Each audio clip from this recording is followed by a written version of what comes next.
तो संग तारे कुसंग बोड़े। अच्छा संग आदमी को तार लेता है। अच्छे व्यक्ति की अपनी अच्छी आभा होती है, अच्छे विचार होते हैं, और गंदे विचार वाले की अपनी आभा होती, गंदे विचार होते। तो हम अपने से उत्तम के संग में आते हैं कि निंदक के संग में आते हैं, और हमारे मन को हम किधर ले जाते हैं।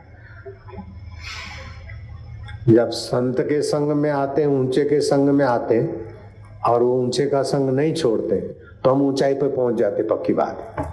मैं गुरु जी के चरणों में नैनीताल में गया, जंगल में कुटिया थी, इंतजार करता था, आज आएंगे कल आएंगे।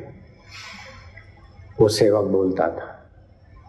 मुझे कई दिन बीत गए, तो पास में एक प्रसिद्ध साधु का स्थान था, और उसके ऐसे चमत्कार के गंगा जल भरे, और बोले क्या है? बोले गंगा जल।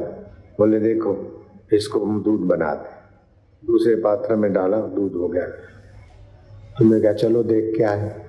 तो हम गए उस महाराज जी के पास, जो प्रसिद्ध महाराज। तो हम उस समय 22 साल के थे, जरा स्मार्ट नेस्मी थी, माल गुरुले और भगवान की तरफ और साधना। अभी ऐसे लग रहे हैं, तो 22 साल में तक कैसे रहे होंगे।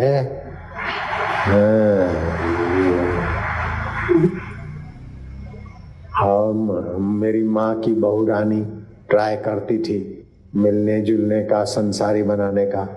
उसको भी सांत्वना देके समझाकर अपन निकल पड़े थे। तो उसका भी थोड़ा तेज बल होता ही है स्वाभाविक। आइए आइए आइए ब्रह्मचारी जी, उसने अपने साथ में बिठाया। जैसे कोई साधु आ जाए और मैं उसको साथ बिठा दूं, तो आपको भी लगेगा कि कोई है। तो उनके जो 10, 5, 25 चेले थे, हे कोठारी कोठारी, भोजन बन गया? बोले हाँ। ब्रह्मचारी जी आए, जरा हलवा बना दे, घी की पूरी बना दे। मैं भी बोला मैं मना क्यों करूं, मूंग की दाल खा खा कर इतने दिन बीत गया, होने दे जरा। बात तो सच्ची, बात तो सच्ची है। अपने राम जी ने भी वो भोग लगाया, बातें करते करते हलवा भी ठीक जगह पे पहुंच गया, घी की पूरी भी, और पूरी में काली मिर्च डाली हुई थी, तो पूरी ने भी हलवा को हजम करने का काम कर दिया। हाथ वाथ धुलाए गए। मैं नीचे ऐसी चादर पहनता था, ऊपर एक शॉल ओढ़ता था, कुर्ता वुर्ता नहीं पहनता। कुर्ता तो तब पहनना शुरू किया जब गुरुजी ने घर भेजा, उसके पहले दो ही कपड़े पहनता था, सिए हुए नहीं।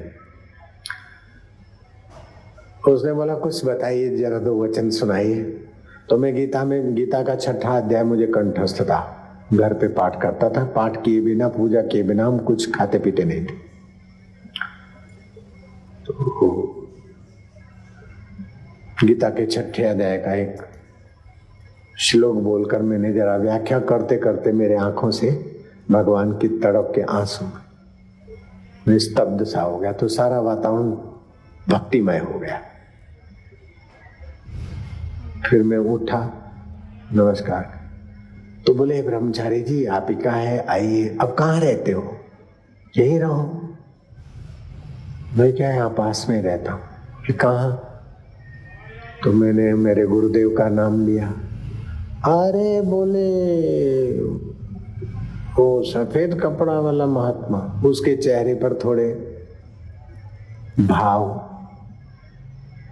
इमली खाने के मैंने देखे। मैंने मुंह घुमा दिया, तो फिर कभी उस जगह से, वहां से उसके दर्शन हो ऐसे ढंग से मैं कभी वहां से गुजरा ही नहीं। हालांकि रास्ता वही था। अगर मेरे गुरु के प्रति उसके मन में सद्भाव होता तो मैं कई बार जाता और उसका नाम भी बताता, उसकी सराहना भी करता, जैसे राम सुखदास महाराज का नाम बताता हूँ।